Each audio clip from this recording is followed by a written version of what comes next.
Let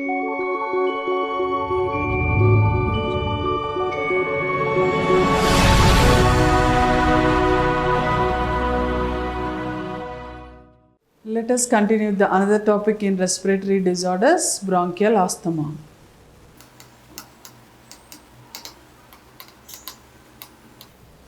So to define or to introduce bronchial asthma, it's a reversible disorder or disease, a disease which affects the airway, which is called to be reversible. We can entirely reverse the process what happens in the asthma attack. So define what is asthma means. It's a reversible chronic inflammatory disease of the airway which causes airway hyper-responsive, which causes airway mucosal edema, which causes airway mucosal production.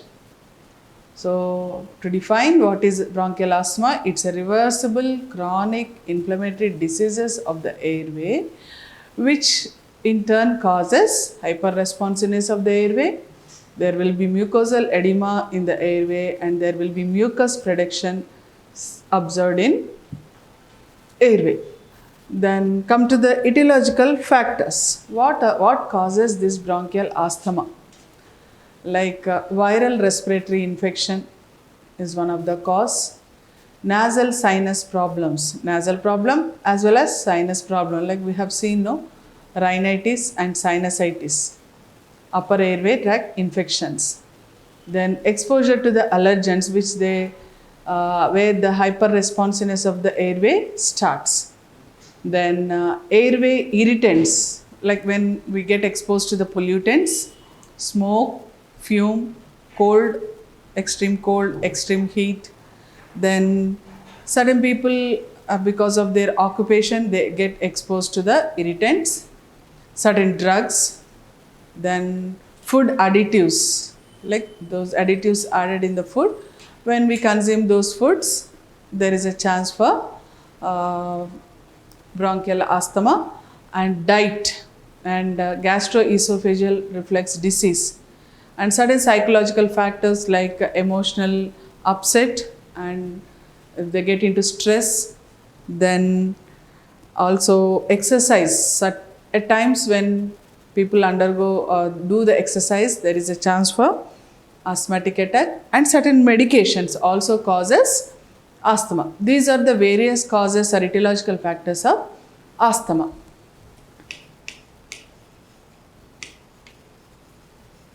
Come to the pathophysiology. What happens in asthma is, now we know these are the triggers.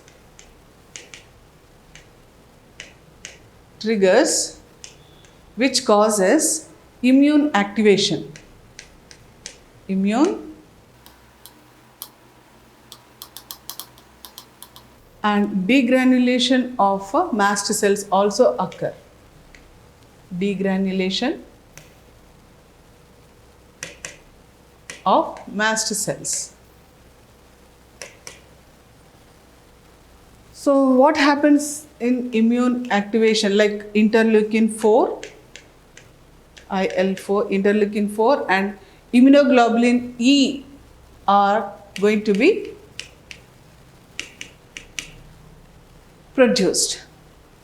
Then this mast cell degeneration is also, degranulation is observed as they get exposed to the etiological factors, or we call it as triggers.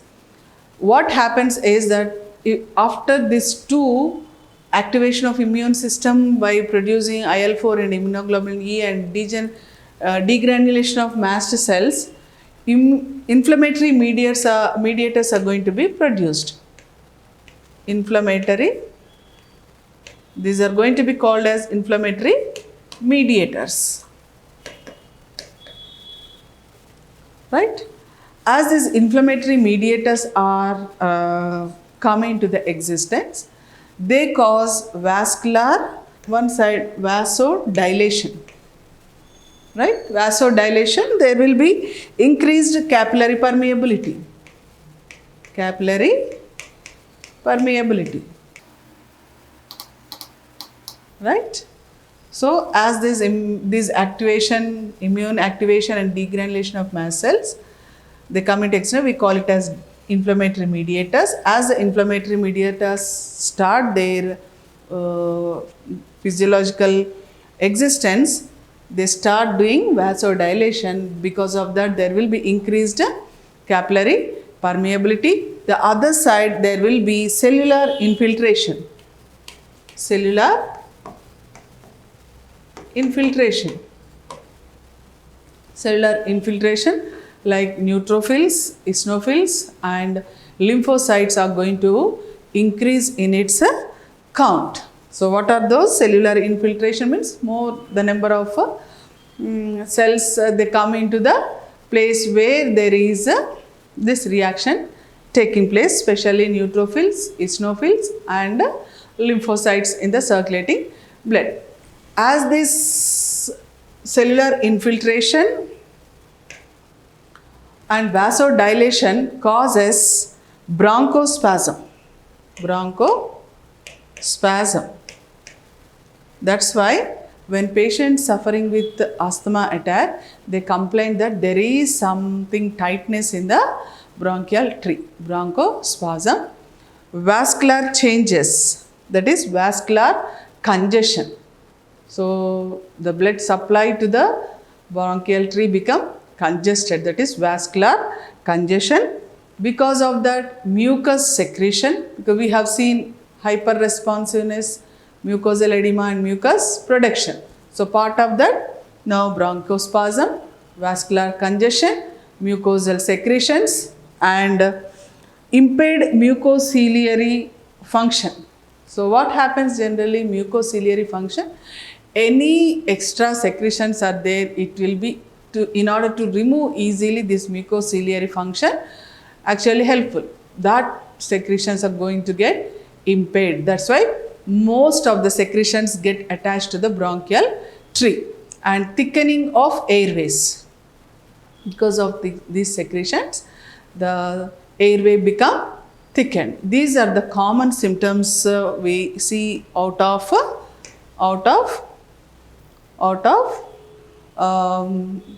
inflammatory mediators as they come into physiological existence.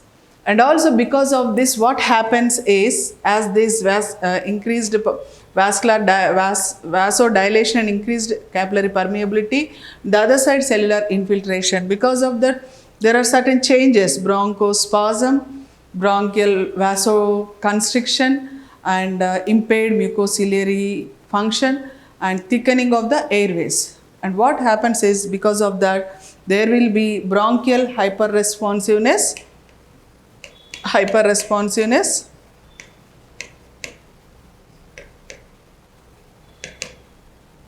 and bronchial obstruction, that is airway obstruction also is observed. These are the common symptoms, because we have already defined in the definition, it's a chronic reversible disease of the airway which causes hyperresponsiveness of the airway. So here bronchial hyperresponsiveness is going to be observed. And also the airway remodeling occurs because of the cellular infiltration. There will be airway remodeling occurs. Is it clear? Now we have seen what are the various causes. Those causes called to be triggers. These triggers, as the patient, a person exposed to the triggers, there will be two things happening here. Immune activation, that is interleukin 4 and immunoglobulin E, and degranulation of mast cells. These are called to be inflammatory mediators. As these inflammatory mediators come into existence, what happens is there will be vasodilation, there will be increased capillary permeability, and another side cellular infiltration. And these both vasodilation, increased capillary permeability and cellular infiltration causes bronchial spasm, muscular, mucosal secretions, vasocongestion, vascular congestion, mucosal secretions will be produced, and impaired mucociliary function, and also thickening of the airway occurs. Thereafter, this hyperresponsiveness of bronchial hyperresponse, thereafter it continues as bronchial hyperresponsiveness, and thereafter, because more of the responses give more the production of mucus, more the secretion, all that become airway obstruction. This airway obstruction finally leads to the airway model. Remodeling is a physiological change that we observe in pathophysiology.